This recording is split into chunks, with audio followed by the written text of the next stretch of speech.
These are the opportunities or the times that we can actually go to the Gurdwara together as a collective Sangat and celebrate it. You do kara prashad, you make langar, and the langar that you make is basically all the daswanda collected from all the Sangat. Then you come together and you celebrate the Gurpurab and you serve each other. The children, they'll be playing with each other. The grandparents, they'll be playing with their children. The mother, the father, the parents, they'll be serving, cleaning, doing katha kirtan.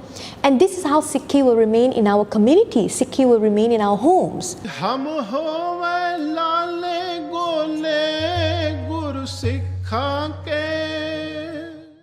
Waheguru Ji ka Khalsa, Waheguru Ji ki Fateh. Sangat Ji, welcome to another episode of Sikhan di Bhagat Mala, where we share the Sakhiyan of Gur Sikhs from the time of Guru Amar Das Ji, as mentioned by Bhai Gurdas Ji and retold by Shahid Bhai Harman Singh Ji.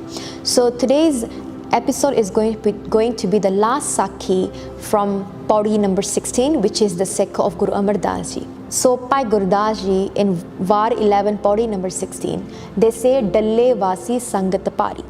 That Dalle Vasi means the Sangat, the inhabitants, the people of Dalle are Pari Sangat, which means that they have all obeyed the teachings, the Hukam of Guru Amar Das Ji, lived up to it, followed the teachings and the Hukam of Guru Sahib, and they became Pari. Means you can say that they have gained so much of virtues and they became very well known to the people for becoming great Gur Sikhs.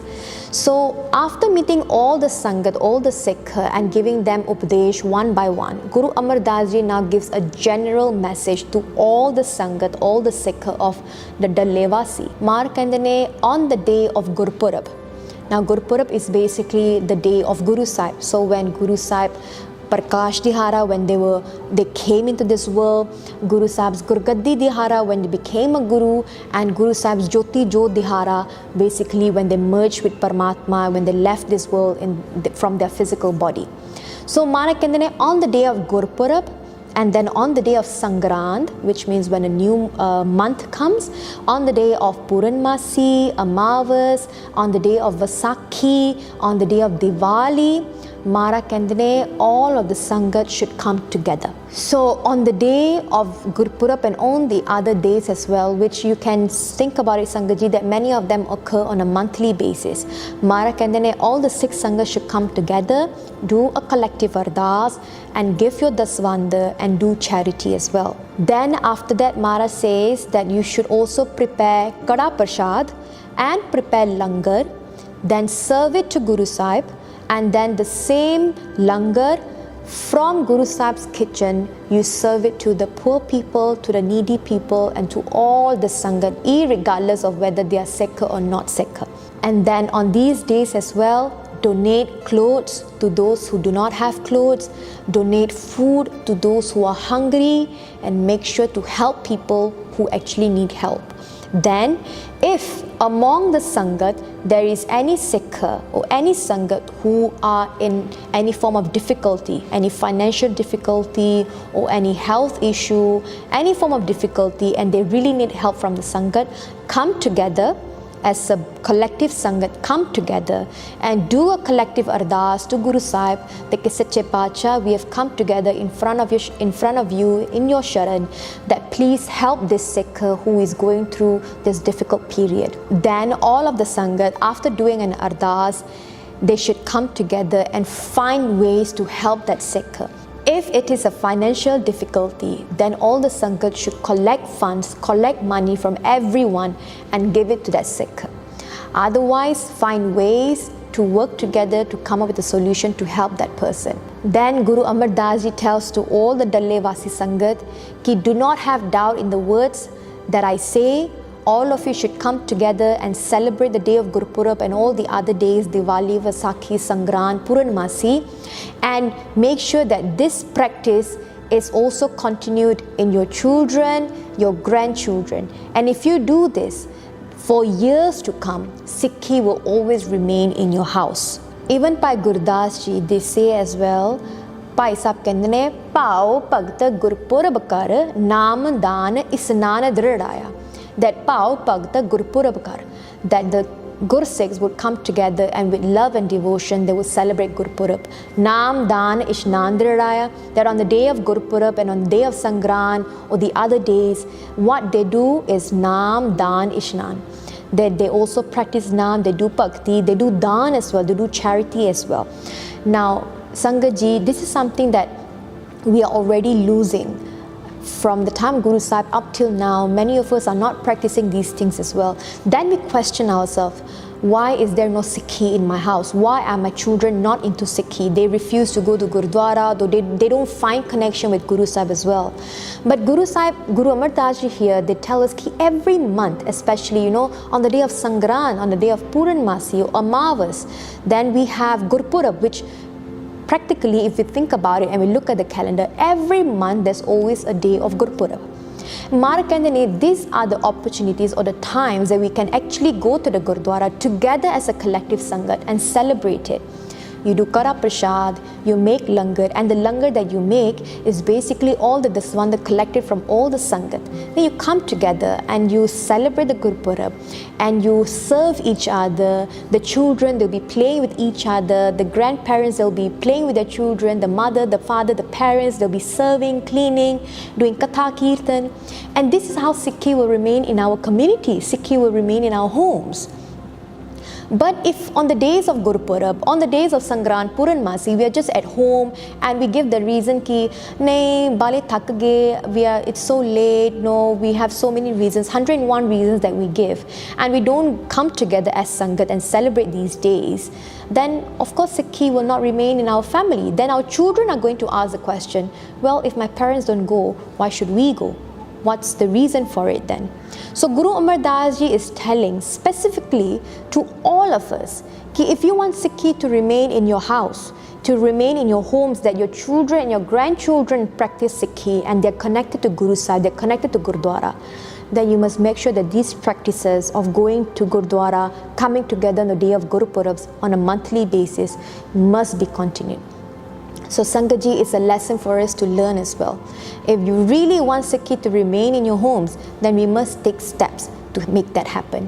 So Pula Chokan Dikhima, Waheguru Ji Ka Khalsa, Waheguru Ji Ki Fateh.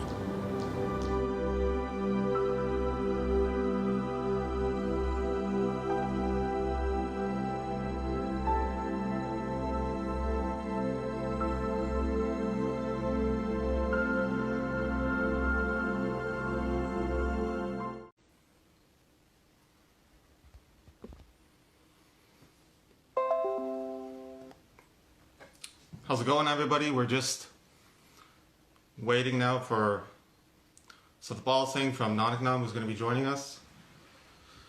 We're going to be speaking today about ideas about oneness, about Advait, about non-duality, their importance in the Sikh tradition, and maybe diving a little bit deeper into it. So just waiting now for Satpal Singh.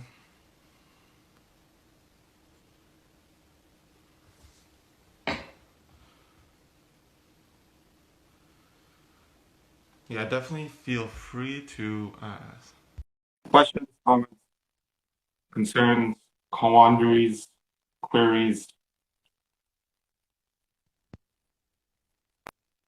Welcome. Khalsa, Waheguru Ji Ki Fateh.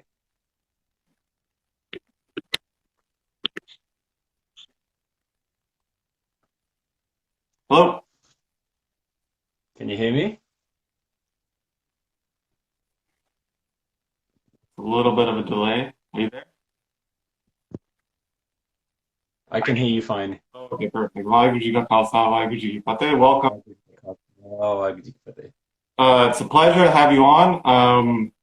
I kind of wanted to dive right in, maybe give your audience a little bit of an introduction to what I do, what type of work I've been doing. And then you can kind of introduce yourself as well, though you maybe, somebody like yourself doesn't really need much of an introduction, but so my name is Jawala Singh. I've been working in the field of translation for some time now. I am a second-year PhD student at the University of British Columbia. I'm looking at pre-modern or pre-colonial sources, specifically in the Sikh tradition, and working on translating that. So I'm learning Braj, Sanskrit's a component as well. And through my work, I've been coming across this idea in the Sikh tradition of Advait, of non-duality. And now this is a philosophy that I feel like through the colonial period seems to get relegated. It seems to get forgotten. It doesn't get spoken about much during the colonial period, and there's reasons for that. We can get into that perhaps later, more of a historical analysis. But for whatever reason, come modern time, the way the Sikhi has been spoken about, the way it's been preached, it seems to leave this component out of the general discourse. And that's where I feel like you've been much of a help to bring that out again and speak to that. So with that, I wanted to lead into this discussion regarding this idea of Advait or non-duality, or even just ik, how Guru Granth Sahib starts with ik, and the meaning behind that, and the philosophy. So maybe you could... I think even just to give you a little bit of a background, I share a lot of the sentiments that you mentioned, that for me, this never really began as an academic exercise, but really when I was first introduced to the idea of the God that we had always been brought up with in Sikhi. I'd been brought up in quite a traditional sort of Sikh family. And we were taught Gurbani, we were taught the basic ideas from our parents, went to the Gurdwara every week. And it's only in my early 20s when I discovered that the God that we've always been talking about was actually fundamentally different to the God that Gurbani is actually talking about. The God of Gurbani seems to be completely different to the God of the Sikh religion that I was brought up with. And that to me was my introduction to the whole thing. And the key difference was that the God of Gurbani is related to me in some way, is somehow connected to me. It's not just this being in the sky that you pray to and you fear and you go to ask for nice things. It was fundamentally connected to the very nature of who you are. And when I got introduced to that, initially as an idea, it fascinated me. But then when I was introduced to the meditation side of Gurmat, to actually go and look within myself, that's where things really started changing. So I've always said to people that I don't claim to be somebody who is maybe technically very accurate, or maybe somebody who studied all the granths, but I almost feel like you don't need to necessarily be a studier of all the granths, when really the Guru is trying to say, go and study yourself and go and find that. So to me, when I understood Gurbani from that perspective, I came to exactly the same conclusion that you did, having read all the history of it, was nobody seems to be talking about it. The God of the Sikh religion, the God in the Gurdwara, was very much this standard, almost Christianized definition of God, which is always something outside of you, always something greater and bigger than you, to be feared, to be respected, but never to be found. There was no concept that you had to find it. If anything, you just had to revere it or fear it. And when I understood that there was such a disparity between my own personal experience, what I was reading in Gurbani and what was being taught was so great that I was compelled to just do whatever I could.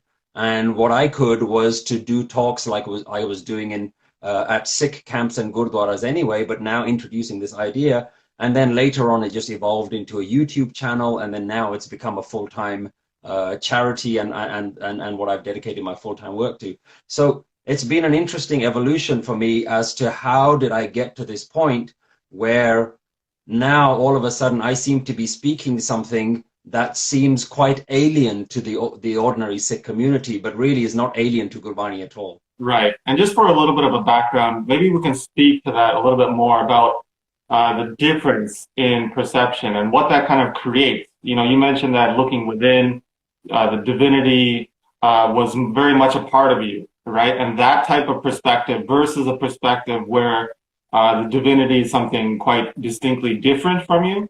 It's something you look upon as opposed to you feel. kind of maybe kind of go into, the differences, what's the effect of that? What's the effect of the community being disengaged with, that key component of the philosophy? Well, I think the interesting thing there is that we still hear people say very fleetingly these comments like, oh, God is inside you. But that seems to be as far as it goes. Nobody seems to ever want to explore that any further, or to try and unpack that in any way, or talk about how do you actually go and discover that God within you. That never seems to be part of it. It's just taken for granted that God is inside you, but you don't need to look there. It's still the big Babaji in the sky. And so what ends up happening is you end up with a religion of God worship, rather than a lifestyle of divine experience, a lifetime of divine discovery and awakening. What you do is you shield yourself from yourself. You don't ever look at your own ego. You don't ever look at what's going on within yourself. As long as you're doing the stuff that the God in the sky is happy with, or that his appointed gurus or his appointed messengers have told you, as long as you follow all those rules, then you never need to go and look within yourself. You never need to actually go anywhere. You don't need to touch what's happening in here in any way. All you need to do is just do the right things. And certainly from the things that I was seeing, very much this was the case, that everyone was just convinced that the more you do, so you became, if you were someone who was not a practicing Sikh, the way that you proved that you were a practicing Sikh was that you started doing all the ceremonies and the rituals and the things that were associated. So you would look a certain way, you'd change the way you look, you'd change the Bani that you read, the Sangat that you're with, and then all of a sudden you've done all of these external things and you've convinced yourself, oh, I'm now on the right path. But Gurbani's message is very clear. The right path is going within yourself. So we see this Sunya Manya Man Ki Tapao Antargat Tirat Malnao. The idea of going within yourself is very clear. It starts from Japji Sahib, and it's literally, you can't avoid it. If you read Gurbani, it's everywhere in Gurbani. The idea of Aap-Pachan, recognizing yourself. But that doesn't seem to be the conversation in the Gurdwaras. The conversations in the Gurdwaras is always just about the historical gurus, the historical Gursikhs, and very almost superficial characteristics. So they were really kind, they were really good, they did lots of seva. Some of them were walking backwards and some of them were carrying things on their head. And while I don't deny any of those things actually happened, that's not what a Gursikh is. The Gursikh is the one, as defined in Guru Granth Sahib, as the one who goes within themselves. So we just ended up with this mass of people who say that they're following Guru Granth Sahib Ji, but really nobody is actually talking about what Gurbani is saying that you need to do for yourself. Yeah, I'm just wondering, what amount of space do we allocate? Because certainly, prescriptions in regard to conduct, the Vedantname, and certain prescribed codes, certain routines, for example, waking up early in the morning, bathing, these type of routines are certainly clearly mentioned, and they have a space within the tradition. I'm sure you would agree, right? But if we only focus on those, I guess your point is, if we only focus on those, then we're missing the core elements of the philosophy. Like you said, it starts from the start, Japji Sahib, right? Maybe you can, I think, dig into even before that, like the ik in Ik Omkar. What does that what does that mean to you in terms of the philosophy? Like, how would you conceptualize that, the oneness? Because people think, this is the difference here that's, I feel like, it's really important, is that if you think of that as one God, then it becomes an external thing. But if you think of that as one unity, right, then your perspective upon the philosophy changes. Maybe you can kind of speak to that a little bit. Yeah, I think starting with the point on the Ret is absolutely undeniable that it's there. The procedures and the lifestyle that's been prescribed is completely there. What I feel is missing is the context for what that lifestyle is trying to do. That comes from Gurbani. Gurbani tells you what it is that you're trying to do, and it even tells you the how. So once you understand that first, then you understand the reason for waking up in the morning. There's a beautiful line in Guru Granth Sahib that says, Manmukh har har kar thakke, that there's a manmukh way of doing Nam Simran. There's a way of repeating with your tongue and believing that you're doing the right thing, but you're still within the self. So there's the wrong way of doing Nam Simran, and people have not really sort of ever talked about that, and I've certainly never heard people bring that idea up. There's a wrong way of doing Nam Simran, so you're only ever taught that doing it. So understanding oneness first, and this is why Guru Granth Sahib is so important in how it's structured. The very fact that it starts with ik, everyone says, oh, it means there's one God.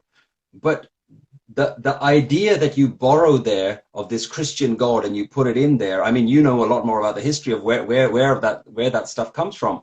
But the oneness itself needs to be unpacked. And absolutely, like for years when I started my talks, anywhere I would travel, the only thing I would talk about is oneness. You cannot go any further with Gurmat and Sikh philosophy without understanding this oneness. So for me, what's so fundamental about that is, like you said, rather than it being one God, which is an entity outside, it's more like oneness. There is one being here. There's one entity here. The entire universe must be understood as one, which is what in Jap Sahib Guruji talks about, Aneka hai fir ek hai.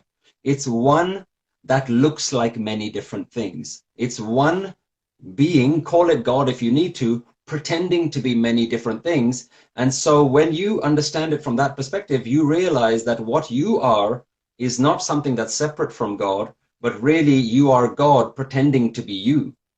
And that just changes your whole understanding of yourself. The very nature of me is now no longer a actual thing. It's an illusion. The me itself is the illusion. And what's interesting is when you start to understand this idea at the very fundamental level, Gurbani is saying that all that there is oneness. The entire universe is essentially one being that has created many different forms of itself. So a tree isn't something that God created. A tree is God in the form of a tree. The sky, the birds, the animals, it isn't what God has created. And I think that one of the best examples that I understood of this was where you take this idea of creator. If you look at how we talk about creator, is almost like a painter. So there's God the painter, and then the creation is the canvas, is the thing that he's created. Yeah. And this is how very much we talk about God. God as the creator and the creation as separate from God. And so like a painter would draw lots of different images on a canvas, as soon as he puts his paintbrush down, he's separate and the canvas is separate. The painting and the painter are separate. And this isn't actually the right way to understand the word creator. And historically, we look at certain depictions of God in old Hindu mythology. They have a beautiful avatar of God called Nataraj, the dancing God. And that actually gives a much better indication of what Ik is talking about, is that the creator is more like a dancer than a painter. So when the dancer is dancing, this whole universe is alive. It's created. When the dancer stops, the universe stops. So you cannot separate the dance from the dancer, just like you cannot separate us from the universe. So the fact that we are here is like the universe dancing, rather than the God painting us and then just sitting far away and just looking at us. Yeah, I love that line. Because Gurbani talks about this analogy, and I kind of wanted to get into these different models, these different conceptions. In regard to the dancing, there's a beautiful line by Guru Arjan Dev Ji who says this. He says, Baji gar jaise baji pai nana rupe ek dikhalaye. So just like a dancer, just like a bajigar takes multiple forms in the same way and deceives people by doing that. Like dancing, will get dressed in another form and dance again. People think it's a different actor, it's a different person. But then it says, sang uthar thamiyo pasara tab eko ekankara. So when the dancer then comes off the stage, takes the mask off, they realize it's that one. And then it says the next line, tab ek ekankara. Then people realize it's just that one behind everything. that like So substrate. one actor playing many different characters is Yeah. how we must understand it. So what becomes so fundamentally important there is that everything that you're looking at is essentially God acting as different characters. But this is where most people forget the one step. The one in you looking at the other people is also God. So it becomes God looking at God. This is why I kind of want to dive into this idea of a dream. You know, this idea that the world is a dream gets talked about a lot. Guru Tegh Bahadur is famous of saying this in Slok Mahala Nawa, you know, Yeah. the world is like a dream. It's often misunderstood, though, I think. And I wanted to speak about it a little bit because dreams are fascinating in the sense that in a dream, you are manifesting the dream yourself. Yet, while you're manifesting the dream, you yourself are also a character within that dream. And totally unrealizing that it's a dream. So you're acting out this character in a dream. You've manifested the entire dream around yourself. You've forgotten that you've manifested it, and you're playing this role in it.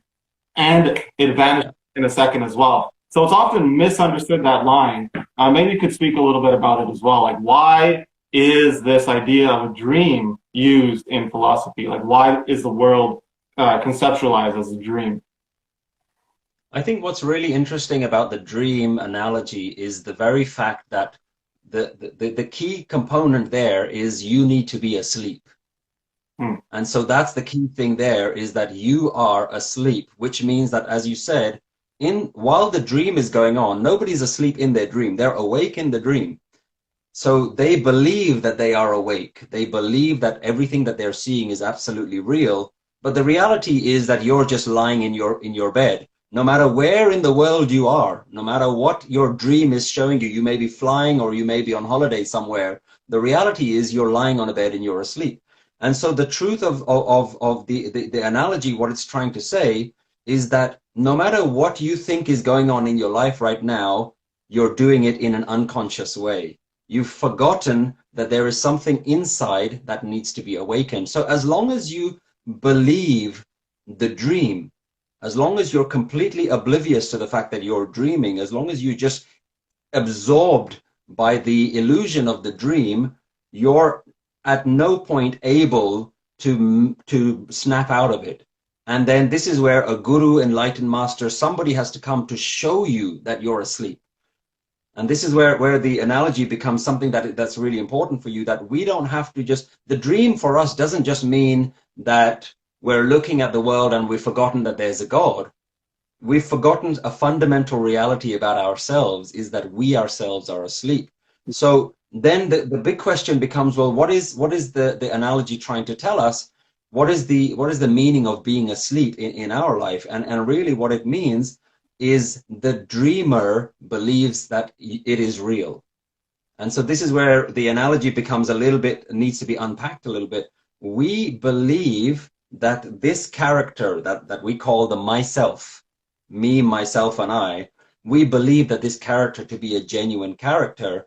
It's like in a play, the character believes it is the character and doesn't understand that there's an actor playing that role. And so that's how we're living our life.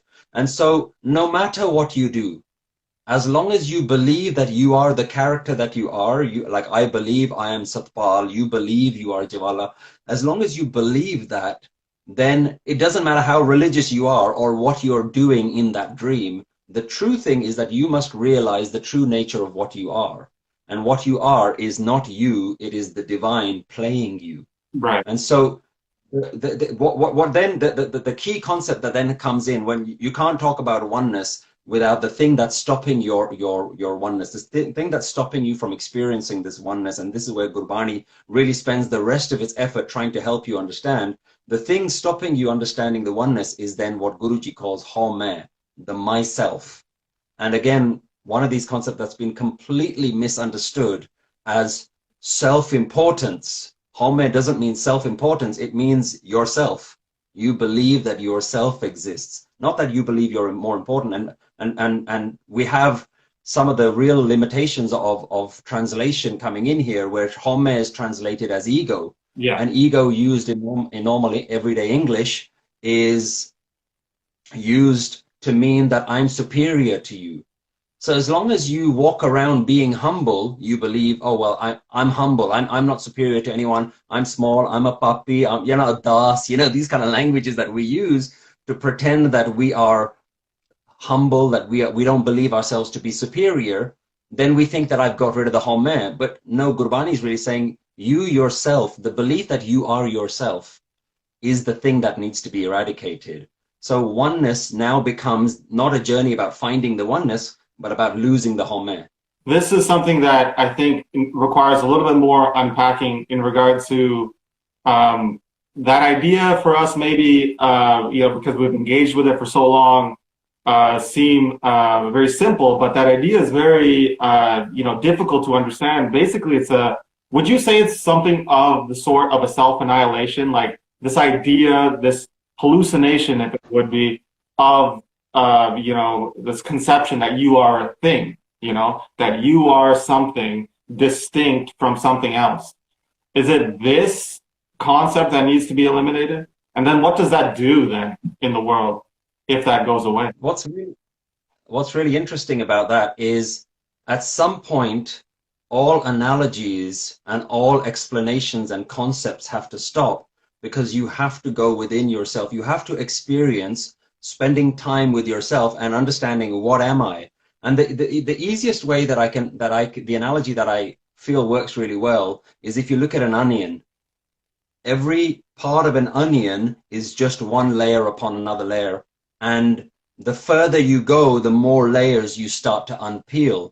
And really, that's what we are. And every part of us that we think is us, really, you have to go further and further within yourself. And the deeper that you go within yourself, you realize that there's one fundamental truth that it's never going to go away. No matter how deep you go into your meditation, that there is a presence within yourself. There is a undeniable experience of being present within yourself. And this is where it becomes difficult to talk about it when people haven't experienced it, when they haven't actually tried it out themselves. And so you must go, and I always tell people, you cannot read this stuff. As much as you read it, which is very important to understand it, at some point you've got to stop reading the wisdom and start reading yourself, and start actually going within yourself and understanding, what am I? What is the nature of me? What do I believe myself to be? And you can, with the right guidance, you'll understand, well, I believe myself to be this body. I believe the thoughts in my head. I believe all of the attachments. And Gurbani really talks about these three things, tan, man, dhan. These three ideas that you hold on to, that you're attached to: your body, your thoughts, your opinions, and your possessions. So all of these three things are really things that you've got to go within yourself and start to understand, what are they? Who is holding on to them? Who believes that they are the owner of these things? And it comes right down to, when you understand that there is an idea that I am in here. And it's not even an idea, it's almost a fact. It's almost hardwired into you, the idea that you are here.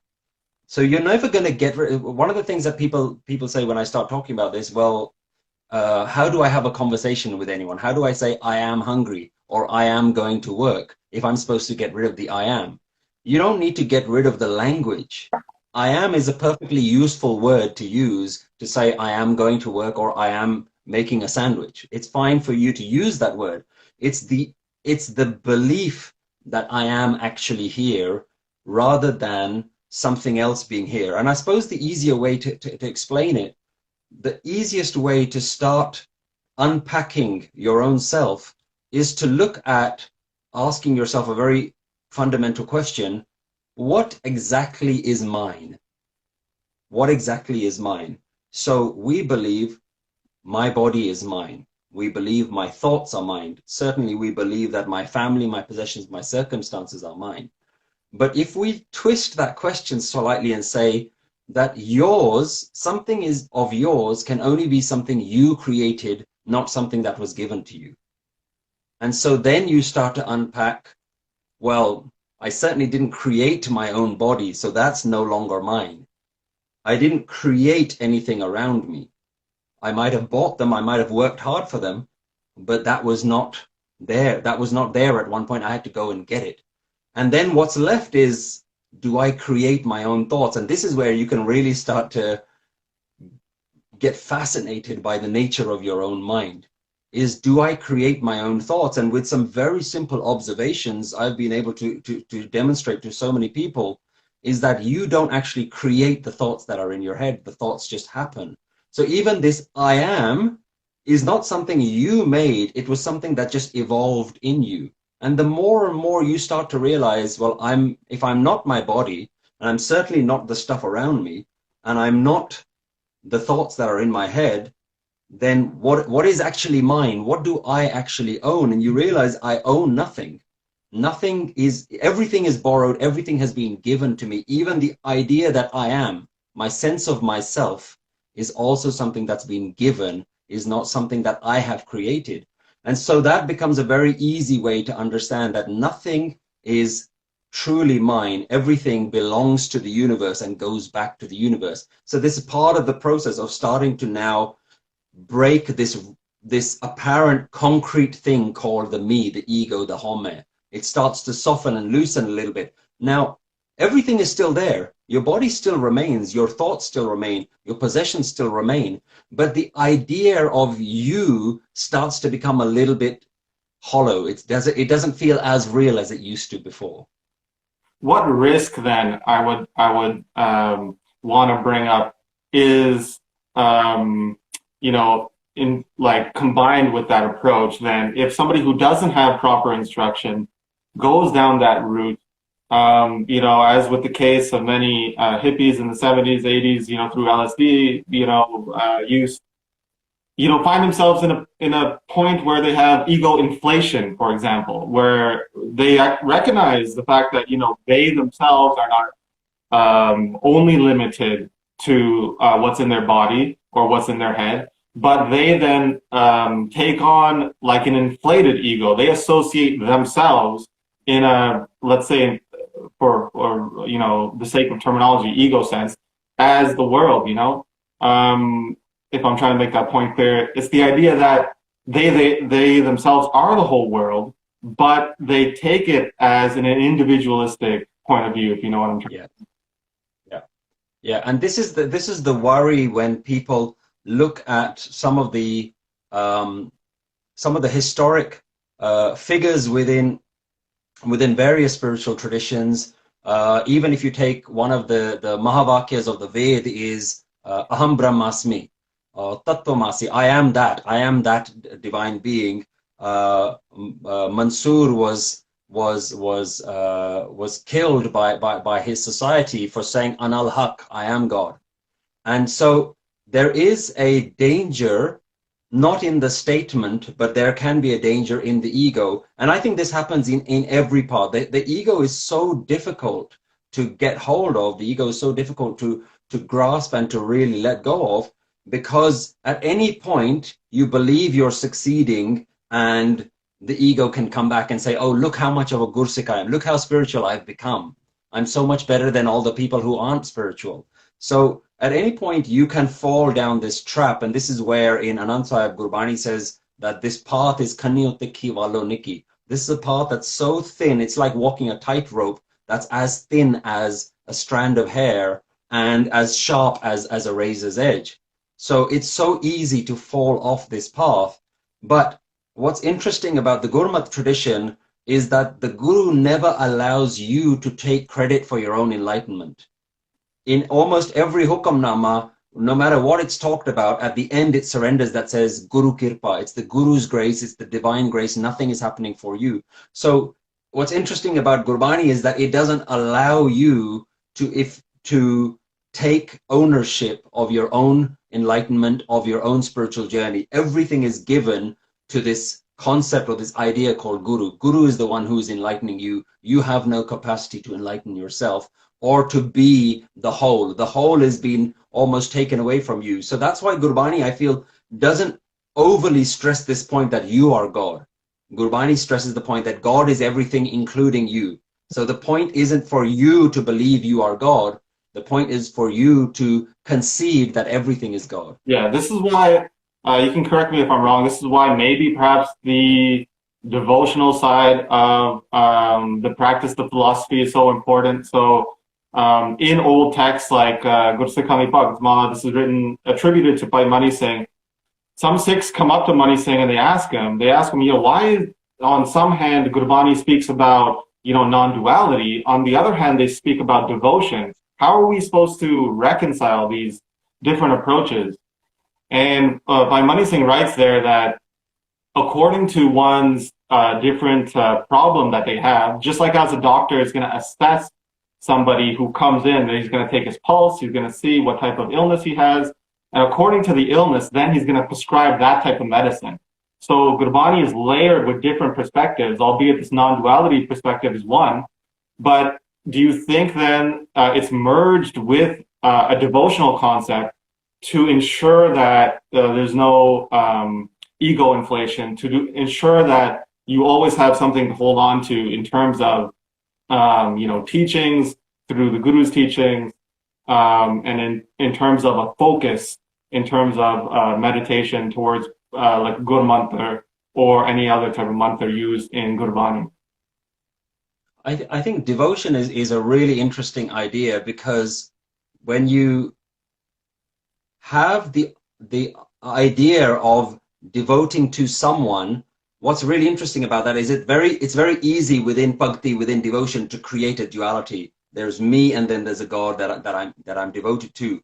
An idea that's fascinated me is, how does devotion fit in with non-duality? Is it one or the other, or can you have non-dual devotion? And I think it's very possible, and I think this is where the interesting thing about what Gurbani is trying to do is, it really tries to sit comfortably in this area of non-duality and devotion as well, which I don't think necessarily have worked in the past, but Gurbani seems to do it really well. And the idea there, certainly on a very simplistic level, is that you have to surrender to something bigger than you. You have to completely allow yourself to fall in love with this idea that you're connected to something much greater than you.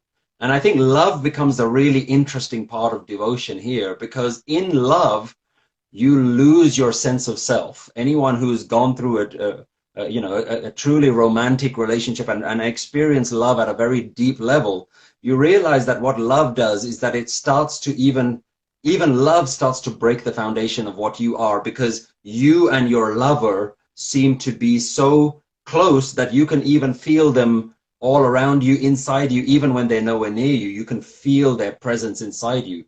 So devotion is also a very interesting part. What Gurbani is trying to do there is, it's trying to give you the non-wisdom way of doing it. You don't have to calculate devotion. You don't have to read devotion. It's just something that you practice. It's not something that you need to go and read the books about. It's a very practical way of connecting with that wholeness, with that oneness. But you've always got to do it under the guidance of the Guru. The Guru has to constantly remind you, hey, don't fall so in love with this outside thing that you forget that it's also you. So the devotion then becomes mind singing to the greater self. And I always say that devotion is not me singing to God, it's mind singing to the totality. And so the mind has to realize within the devotion that the purpose of the devotion is to lose the sense of self. You cannot do devotion always to a God that doesn't affect you. The devotion can't always be God calling. It has to be something which is God realizing, that you singing that everything is you, this is you, tu hi, that eventually you fall so deep into that devotion that you lose your sense of self. So the destination is always the same, whether you take the Gyan Marg or you take the Bhakti Marg, the destination is exactly the same, which is to lose the sense of individual self. Right. It's interesting, in like interpretive frameworks written down by people like Bhai Mani Singh and Bhagat Mala, it mentions how, for example, the Bhakti Marg, like you said, will take you there, albeit it solves different problems. So if the student, if the Sikh has a different type of problem, that prescription, that way of devotion, that way of practice is better for them. So they talk about somebody who has the problem of vikshepta, so a mind that's constantly wandering, or like a mind that cannot focus. For them, the practice of devotion, for them to attach their focus onto something, that makes the best sense for them. For somebody who doesn't have that problem, for somebody who has the problem of agyanata, so that it would be resolved by removing the parda, the veil of ignorance. And for that problem, that's where the Gyan Marg comes in. So it's interesting that in the old text you have different prescriptions, albeit they sit by side, and Gurbani is layered in multiple ways, and often in ways I think that's meant to speak to all perspectives. So even in Gurbani, we can agree that there's points in there that do speak about Karam Kand as well. So certainly Gurbani does instruct us on what to do, what not to do in terms of good practices and bad practices, right? I mean, that's got to be in there as well. So the three perspectives about Karam Kand, doing good action, Upasana Kand, having a devotional practice, and then Gyan Kand, having a spiritual or practice that is going to eliminate this ignorance of, the self, the individual, are all layered, I think, in Gurbani, which is something that we can speak a little bit more about. When you think about the story of, the warriors of Guru Gobind Singh alongside Bhai Kanhaiya. So, I mean, most of our listeners probably have heard that story about Bhai Kanhaiya, somebody who was out in the battlefield, serving, oftentimes the Turks, the enemies of the Singhs who were fighting. And the Singhs obviously were not happy about that. They brought him to Guru Gobind Singh saying, this guy's a traitor. He is helping the people that we're trying to fight. What should we do with him? And Guru Gobind Singh, as most listeners probably know, helped him, actually gave him supplies, allowed him to continue his practice, saying that his perspective is different than yours, but that's acceptable. And he's reached a state of enlightenment where he doesn't see a duality in terms of Sikh, Muslim, Turk, Singh. So, these perspectives can work alongside each other, correct? Like, do you think even if somebody's going down a devotional path, there's space for the other side as well? What do you? Yeah, and I think what's interesting is that people haven't necessarily understood that within Sikhi there are multiple different routes to enlightenment, and I think we've very much got this idea in modern Sikhi that there's a one-size-fits-all solution. But really, even if you look at Gurbani, there are some verses in Gurbani that are purely devotional, and some that are very clearly down the Gyan Marg of self-realization. There's a beautiful line that talks about Kathata Bhakta Sunata Soe Aap Bichare So Gyani Hoye. The one who is speaking and the one who is listening is that divine itself, and the person who goes and self-reflects, Aap Bichare So Gyani Hoye, they're the real Gyani. So that's really talking about the Gyan Marg. But then you've got so much Gurbani that's just pure Bhakti as well, which is pure love and devotion for the divinity. So, and within one person's journey, you might actually go through many of these different things. I know for me, Bhakti is something that came a lot later. Actually, the Gyan and the wisdom was something that I actually got introduced to a lot earlier, where the concepts were so important to me. And actually, I reached a point where I almost didn't want any more concepts. I didn't want to read anymore. I didn't want to be able to conceptualize it. I wanted to now find what is the beauty of Bhakti. What is that love element of it, which you don't get from reading about it and conceptualizing and intellectualizing it. And that takes a whole new direction, because there you've got kirtan, you've got music, you've got sahaj.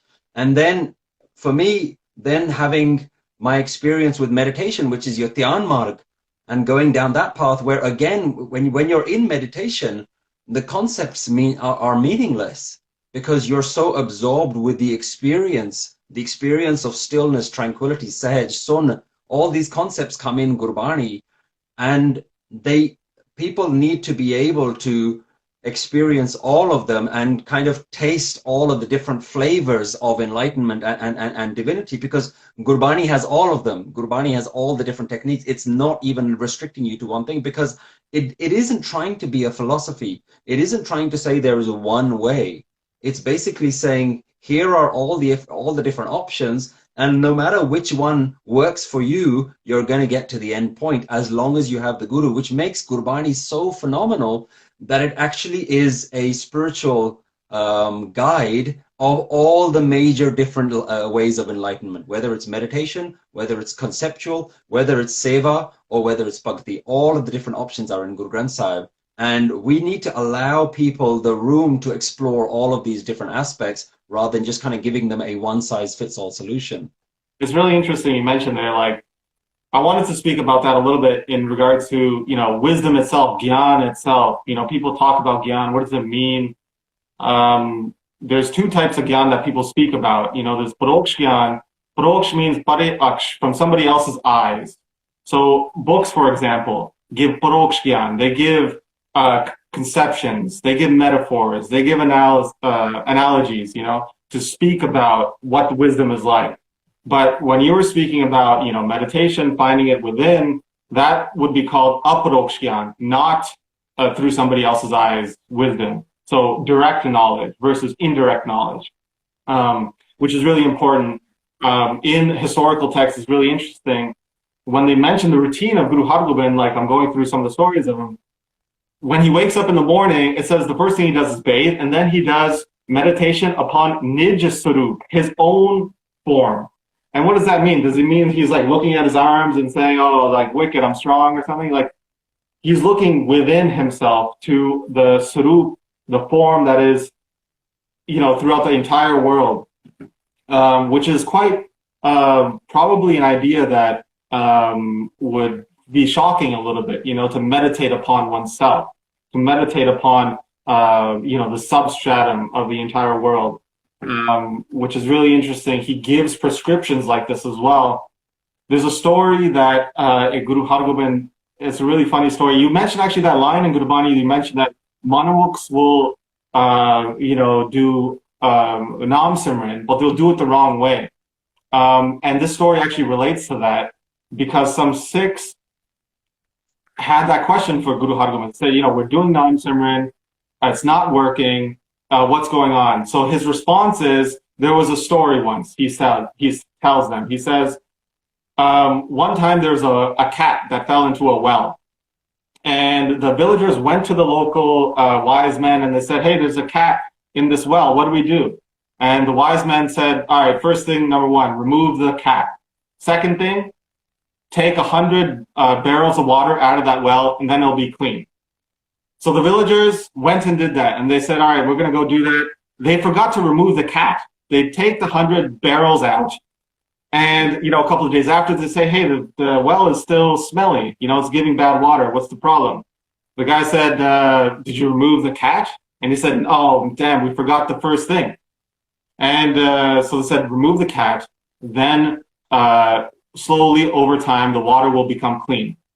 And Guru Hargobind said in the same way, first you have to remove this idea of oneself, of home, and then slowly over time, you know, through your practices, through devotion, through gyan, then you will begin to clean yourself.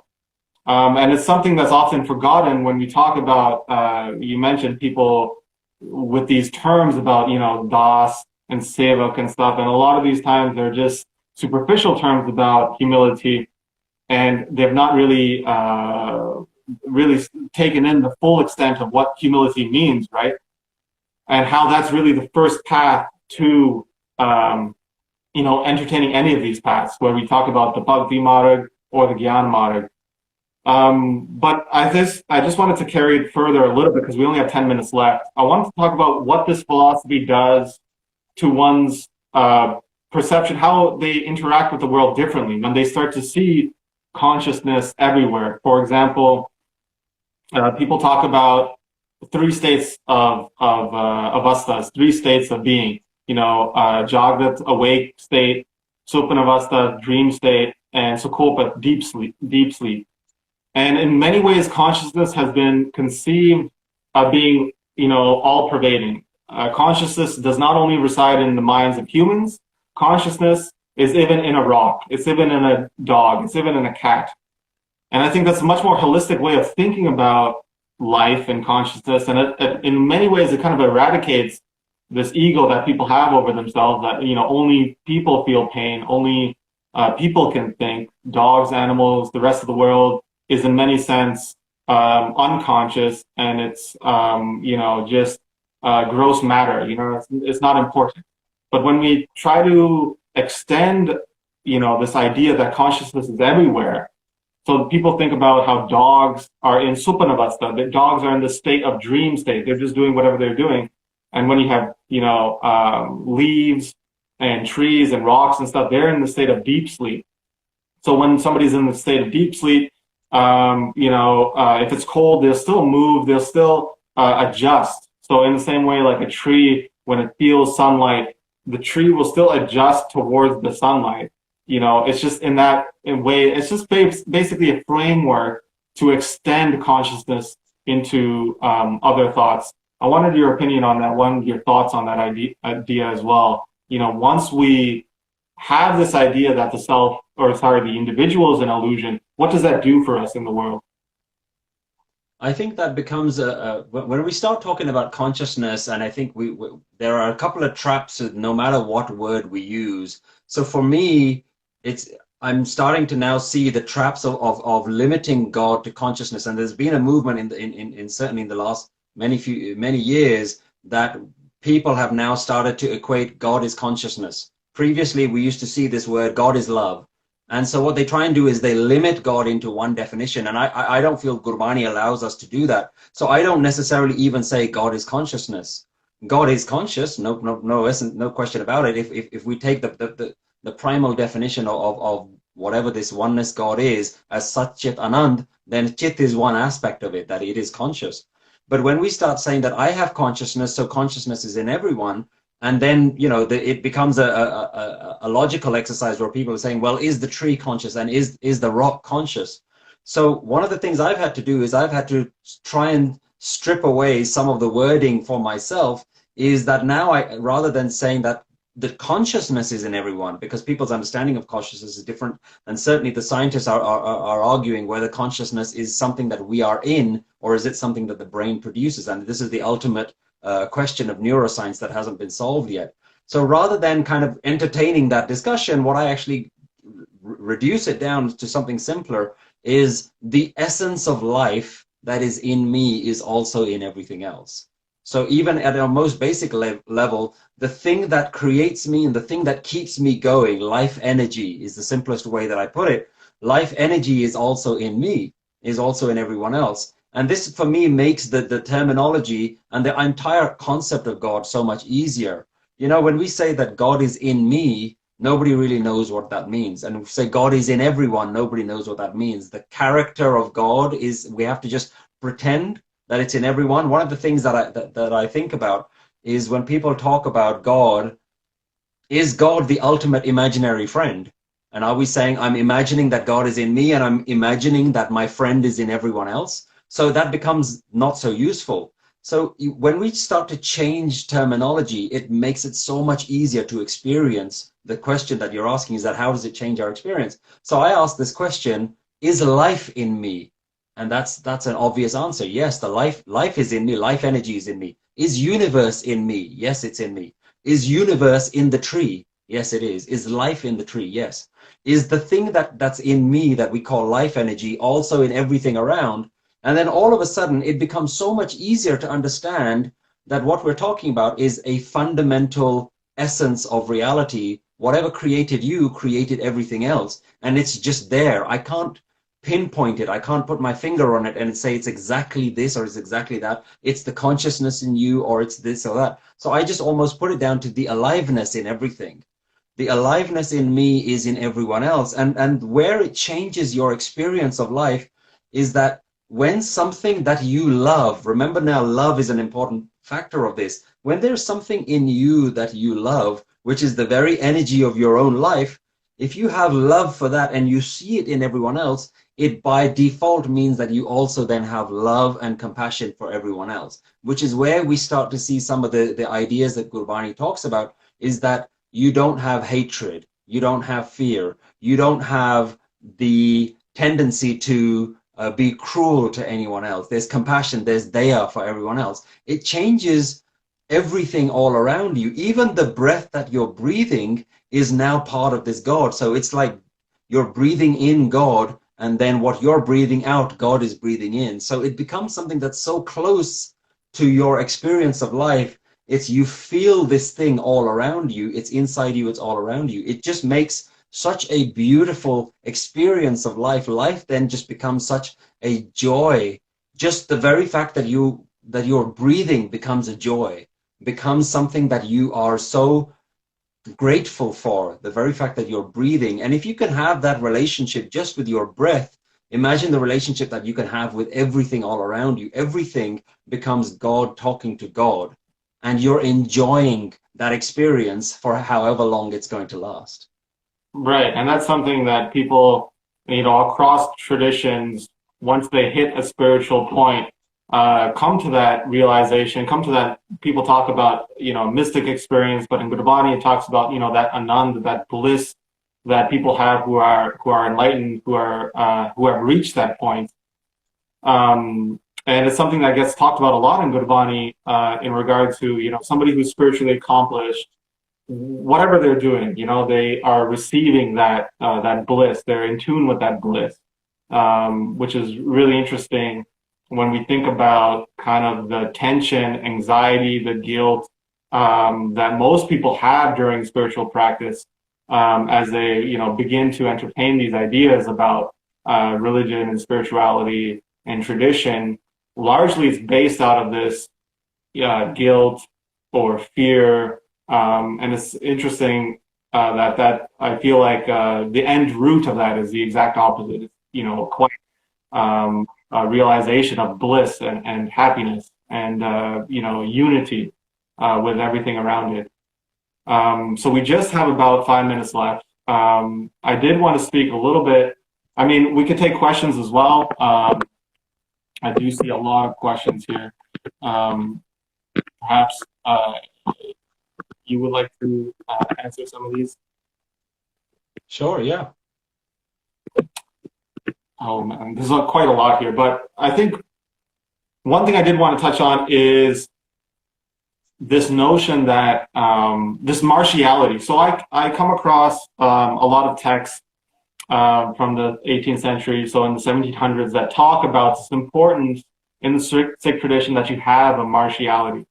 And one thing I always found really interesting about the martiality concept is that in these old texts, it's married with this idea about non-duality. And I always found that really interesting, that it would be paired with that, because a lot of times, for example, when people talk about war in Western,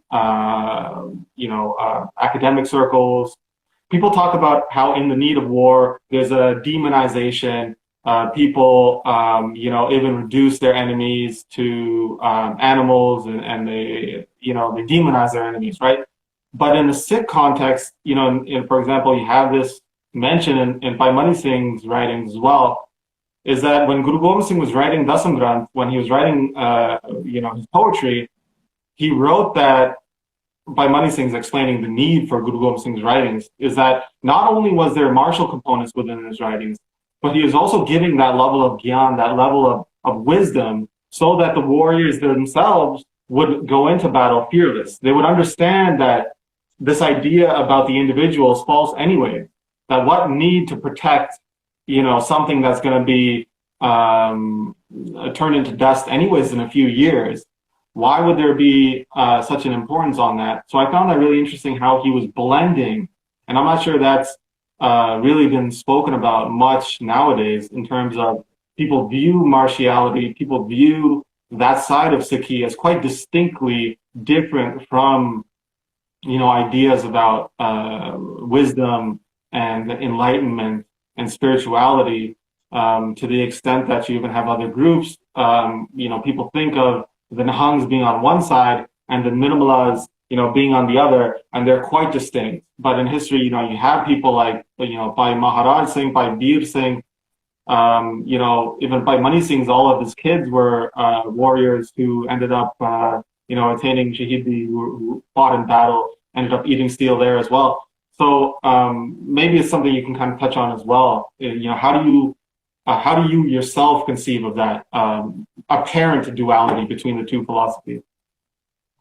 I think Gurbani talks about this quite a lot, and it really comes down to, again, understanding the fundamental concept of one actor playing many different roles. And we certainly see that this is a major theme even prior to Gurbani. If you look at something like the Bhagavad Gita, Arjun is asking Krishna, how do I engage in this battle when the so-called enemy are actually members of my family on the other side? So how do I fight them, because they're supposed to be my enemy, but they're also my family members? And Krishna's response is, you have to play your role in this whole game. That this is an entire game that's being played, and your role is to be on this side, and the divine is playing all the different parts. We look at Guru Gobind Singh Ji, the very fact that he calls his autobiography a natak, a bachittar natak, this beautiful game, this play, is that he's very aware that there is one being, oneness, one character, one actor playing all the different roles. And so you realize through your own spiritual practice that you cannot die. There's a part of you that cannot die, and then there is the physical part of you that will definitely die. When you relate yourself to not the body, not the mind, but you associate, you identify with the infinite part of you, then the physical becomes irrelevant. And this is why they were so willing to die, because they had already done that part of their dying. They'd already done the death. They'd already committed that this body is going anyway. They've got that level of realization, but they also realize that everything around them is also going to die. So there isn't this kind of guilt, or should I kill this person, or there is no me. There's just an understanding that the wholeness is playing all the different parts. But I think it's important that you don't use that as an excuse, because a novice is going to look at this answer and say, well, that gives you a free license to do whatever you want. Then you can just go and kill anyone or commit any sort of crime, because you're saying, hey, oneness is doing it to oneness.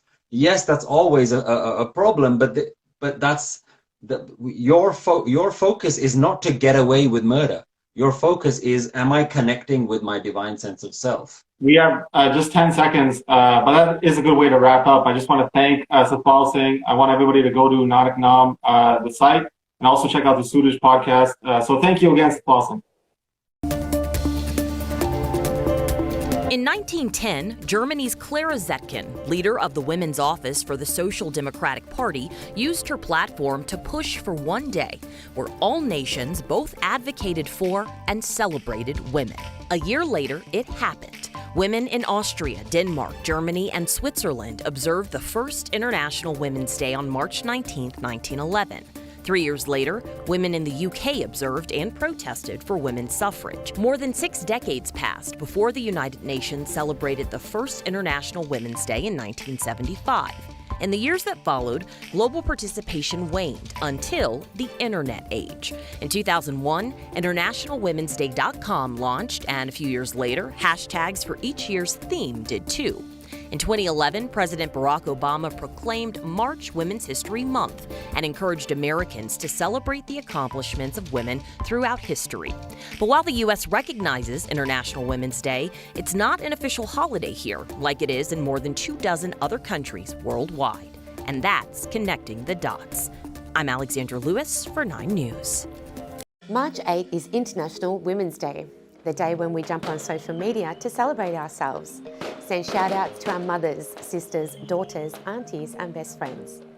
International Women's Day is a day when social, economic, cultural and political achievements of women all over the world are celebrated. But how much do we really know about this special day? Throughout history, women have had to fight for the freedoms and rights that we enjoy today. This is a history of protests, strikes, imprisonment and even loss of life as women struggle to gain equality over the years. To understand just how significant some of these breakthroughs were in different countries and how we got to where we are today, we need to rewind to over a century ago.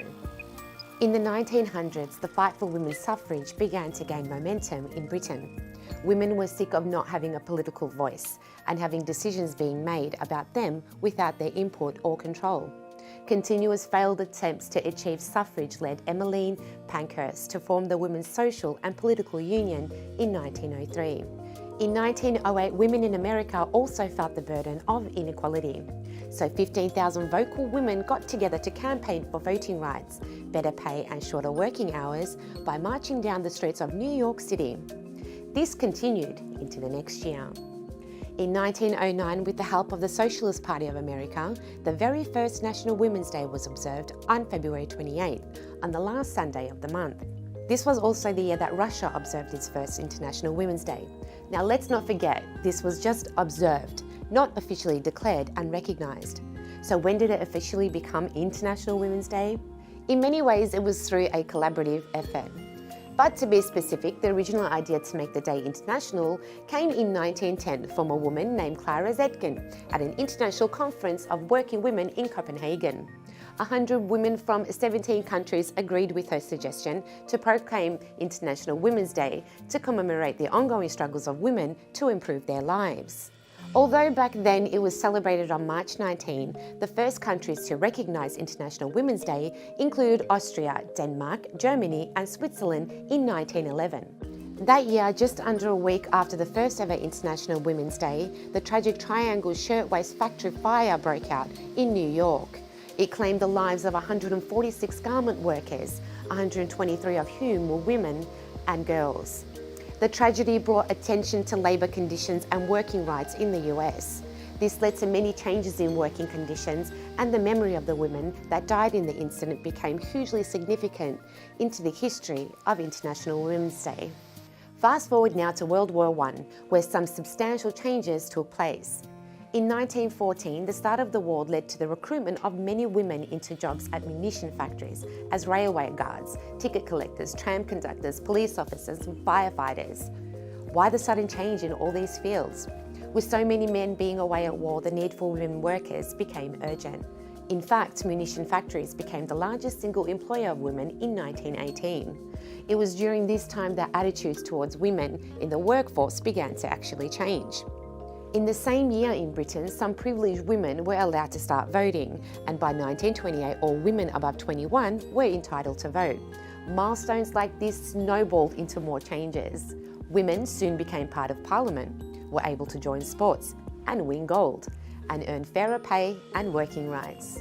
In 1973, Billie Jean King defeated Bobby Rigg in the Battle of the Sexes, ending the exclusive media attention on male tennis players and the most obvious gender gap. In 1974, Isabel Martínez de Perón became the first female president in the world. She served as the president of Argentina from 1974 to 1976. In 1975, the United Nations recognised and celebrated International Women's Day, and in 1979, Britain had its first female Prime Minister.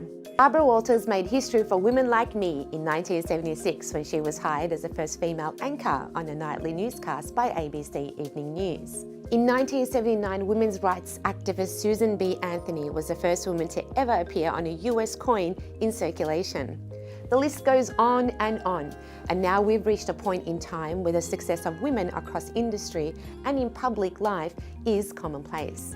We are grateful, and today we salute the heroes who came before us to make these things possible. And now that you know what it took to get us here, have your views on International Women's Day changed?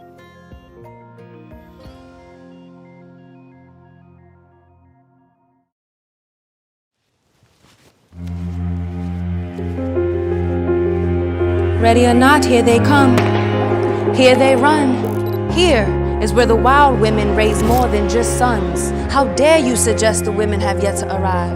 From the streets and slums of their resilience lies weightlifters who create triumphant stories out of steel bars.